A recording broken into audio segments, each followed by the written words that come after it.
Share है hero MotoCorp. आज करीब 3.5% की गिरावट दिखाकर निफ्टी का टॉप लूजर बना है। वो भी तब जब ऑटो बिक्री के ताज़ा आंकड़े आए। आंकड़े मजबूत रहे बावजूद इसके हीरो मोटोकॉर्प में गिरावट है। गिरावट के पीछे की सारी वजह लेकर अभिषेक है हमारे साथ। अभिषेक, हीरो मोटोकॉर्प 4.25% की गिरावट आज दिन की शुरुआत में भी इसे टच बेस किया था, वहां से गिरावट गहराती ही गई है। मानसी, देखिए, हीरो मोटो चला बहुत अच्छे से। स्टॉक था, आपको याद होगा कि 4,041 रुपए के आसपास के भाव हुआ करते थे।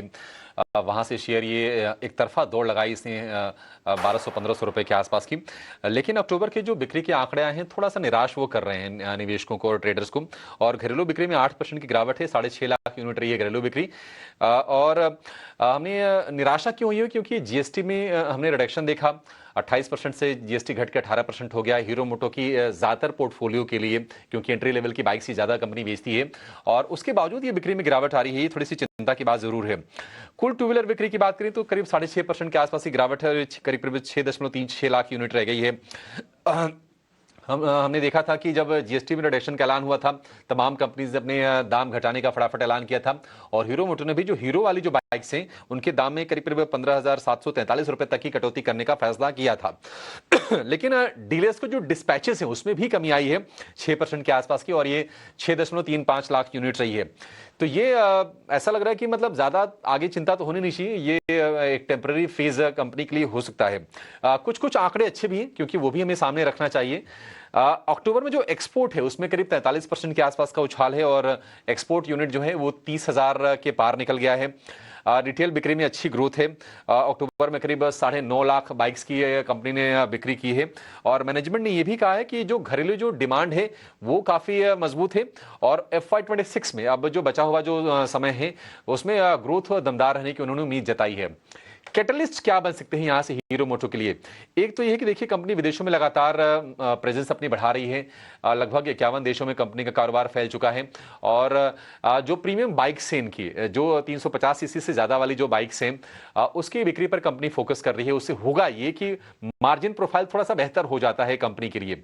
और जो त्योहारों के बाद जो शादियों का जो सीजन जब जो आएगा, वहां से भी अच्छी बिक्री निकल के आने वाली है। और स्पेशली अगर हम रूरल इंडिया की बात करें, वहां से बढ़िया सेल्स इनकी ड्राइव होती है। तो देखते हैं कि आगे क्या होता है। लेकिन जीएसटी में जो कटौती का फायदा है, ये सिर्फ महीने, 1.5 महीने, 2 महीने की बात नहीं है। ये थोड़ा सा ना लॉन्ग टर्म में बेनिफिट जरूर करेगा हीरो मोटो को। लीडरशिप की भूमिका में भी कंपनी है। और एक और सेगमेंट जिसमें थोड़ी सी पहले कंपनी पिछड़ी हुई थी, वो है ईवी वाला स्पेस। लेकिन उसमें कंपनी धीरे धीरे काफी आगे बढ़ रही है। विदा ब्रांड के जरिए कंपनी अपनी इलेक्ट्रिक व्हीकल्स बेचती है। और आपको जान के थोड़ा सा ना आश्चर्य होगा कि अब ये ओला से ऊपर निकल गई है कंपनी, और बिक्री के मामले में चौथे नंबर पर आ गई है ईवी सेगमेंट में भी। तो तमाम चीजें अच्छी हो रही हैं। अगर हम शेयर की चाल की बात करें तो एक महीने में करीब 4-4.5% के आसपास की आपको नेट गिरावट दिखेगी। और मेजॉरिटी ऑफ द फॉल आज ही आया है।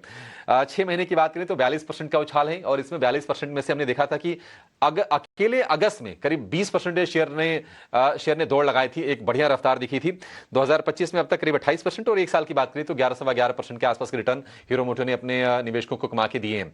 तो एक चिंता है कि ये जीएसटी रिडक्शन के बावजूद भी बिक्री क्यों नहीं बढ़ पाई। लेकिन आगे कंपनी के लिए मेरे हिसाब से कैटलिस्ट काफी सारे हैं ग्रोथ के लिए।